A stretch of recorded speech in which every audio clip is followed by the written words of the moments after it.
今まで自分でやったことのないことをいろいろ試して、その中で武道を習うっていうの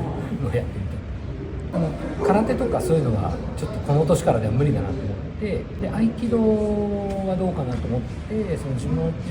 家の近くの道場、合気道の道場を探してる中で、同じ古武道つながりで八甲流っていうのが見つかって、とりあえず行ってみようかなと思って、で浅見先生に手鏡をかけられたとそれであまりの痛さにこれだと。こんなに静かなのにこんなに痛い技って何だろう。こんなに穏やかに微笑みながらこんな痛いことするってどういうことだろうと不思議でしたよね。こんなミニマルなね動きでどうしてこんなに痛いんだろう。